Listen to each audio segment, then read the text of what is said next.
Hello everyone, welcome back to my YouTube channel Rich Glitz. Today I am back with some more activity worksheets focusing primarily on teaching opposites to kids and some hands-on experimental and pasting activities that will help you build a scientific temperament in your little ones. So let's begin. So here we have these opposite activity sheets, ठीक है? These are the match the opposite sheets. अब सबसे पहले हम ये समझे कि हम बच्चों को opposite सिखाते क्यों हैं. एक तो ये ऑपोजिट सिखाने में बच्चों की वोकेबलरी बहुत इम्प्रूव होती है, वो चीज़ों को डिस्क्राइब करना, डिस्क्रिप्शन की पावर उनके अंदर आती है, इनसे हायर ऑर्डर थिंकिंग स्किल्स उनकी डेवलप होती हैं. और सबसे बड़ी बात, हम सिंपली वर्ड्स भी लिख सकते थे, big and small, hot and cold, लेकिन जब हम पिक्चर्स बनाते हैं और पिक्चर्स के थ्रू उन्हें ये चीज़ सिखाते हैं तो उस वक्त बच्चों की विजुअल अंडरस्टैंडिंग भी होती है कॉन्सेप्ट्स की, तो वो उसे बेटर रिटेन कर पाते हैं. ठीक है, कंपैरिजन कर पाते हैं चीज़ों के बीच में. ठीक, और ऑब्जर्वेशन स्किल्स उनकी बेहतर होती हैं. तो taking up the first sheet, यहाँ पर हमने एक बॉल बनाई है, big one and a small one, hot and cold, in and out, night and day, happy and sad. ठीक है, तो इस तरह से ये वर्कशीट है. The next one is this. Here we have short and long, sweet and sour, dry, wet, dirty, clean, young and old. इनको थोड़ा सा अट्रैक्टिव बनाने के लिए मैंने यहाँ पर ये स्टिकर्स लगा दिए थे, यहाँ आईज लगाई हैं, तो बच्चे इससे बीच बीच में अपना खेलना भी शुरू हो जाते हैं, उन्हें काफ़ी इंटरेस्ट आता है इस तरह की चीज़ों में. The next one is this. यहाँ पर भी स्टिकर्स यूज़ किए हैं, full and empty, left and right, sink and float, on and off, right and wrong.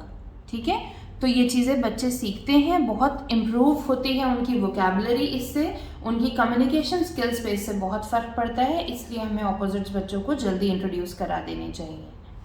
Now moving on to other worksheets. Here we have two of them. One is sink and float and the other is magnetic and non magnetic. इसमें मैंने क्या किया था कि sink and float activity के लिए मैंने यहाँ पर, देखिए मैं आपको दिखाती हूँ, एक पेज पर मैंने ये कुछ चीज़ें ड्रॉ कर ली थी.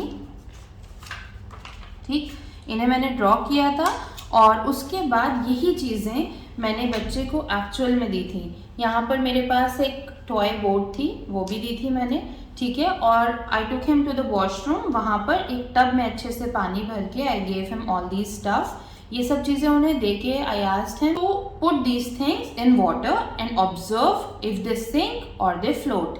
ठीक है, तो ये सब चीज़ें उन्होंने ऑब्जर्व की खुद से और उसके बाद अकॉर्डिंगली पेस्ट किया. अब इससे क्या फ़ायदा होता है, ये एक एक्सपेरिमेंट है जो हमने बहुत प्लेफुल वे में बच्चे को करा दिया. इससे बेटर ग्रास्प ऑफ कॉन्सेप्ट्स आता है. हम ओरली बताते सिंक एंड फ्लोट, तो वो पहली बात तो उतना क्लैरिटी से समझ में नहीं आता, बट अगर आ भी जाता तो याद नहीं रहता, बेटर रिटेंशन होता है. फिर ये एक way of hands on learning है, एक्टिव लर्निंग है, बच्चा खुद इसमें पूरी तरह से इन्वॉल्व होके इसको कर रहा है, तो बहुत इंटरेस्ट आता है. और ये चीज़ें जो है बच्चों की इंटेलेक्चुअल क्यूरियोसिटी को बढ़ाती हैं. बहुत सारे सवाल करते हैं वो इस तरह के एक्सपेरिमेंट्स करते में. कई बार अपने सवालों के जवाब भी वो खुद ढूंढ लेते हैं. जब वो ये करके देखते हैं तो उन्हें खुद समझ आता है कि क्या चीज़ किस तरह से हो रही है. अपने इन्वायरमेंट के साथ बहुत अच्छे से इंटरेक्ट कर पाते हैं, ऑब्जर्व कर पाते हैं चेंजेस को, कि उन्होंने इन चीज़ों को और इन चीज़ों को जब एक साथ पानी की सरफेस पर रखा, फिर उसके बाद क्या हुआ, कौन सी सिंक की, कौन सी फ्लोट हुई, तो वो चेंजेस वो खुद से ऑब्जर्व करते हैं. उनके मल्टीपल सेंसेस इंगेज हो जाते हैं इन चीज़ों में, कंपैरिजन आता है, एक सेंस ऑफ डिस्कवरी वो सीखते हैं. ठीक है, तो अलोंग द वे वो एक साइंटिफिक एटीट्यूड डेवलप करते हैं और साइंटिफिक प्रोसेसेस के साथ साथ वो चलने लगते हैं, उनको समझने लगते हैं. ठीक है, अब ये मैं आपको दिखाती हूँ.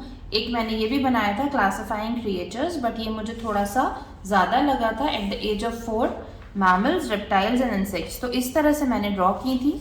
इस वाली शीट के लिए भी चीज़ें एक पेपर शीट पे स्क्वायर्स बना के उनके अंदर ड्रॉ कर लिए, या तो आप ये खुद कट करके दें या बच्चों को सिजर एक्टिविटी में या आप उनसे कट करा लें, और उसके बाद ये डिफरेंट फ्लैप्स के अंदर उन्हें इसे स्टिक करना है. ठीक है, I am keeping it away. ये मैंने सिर्फ आपको दिखाने के लिए कि किस तरह से ये चीज़ें बनाई थी.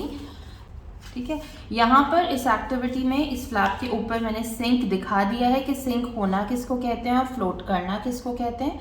ठीक है, तो ये clarity of concept I. Now taking up the next one, what is magnetic and non magnetic.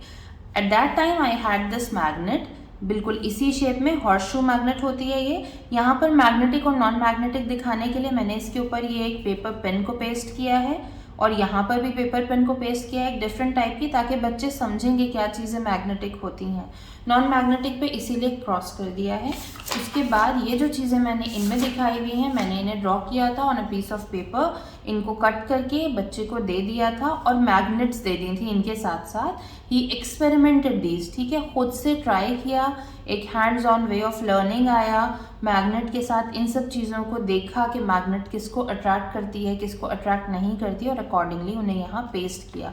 तो इन सब चीज़ों से एक तो बच्चों को सेंस ऑफ अकम्पलिशमेंट आता है, वो फील करते हैं कि हाँ उन्होंने कुछ नया किया और जो उन्होंने करके देखा उसका एक रिजल्ट आया, एक कॉज एंड इफेक्ट रिलेशनशिप को वो समझ पाते हैं।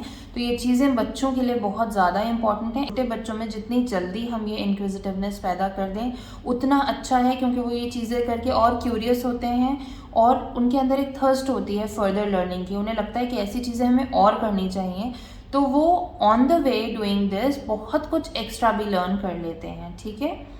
So do try this at home and let me know your feedback in the comment section. We'll be back soon with another video.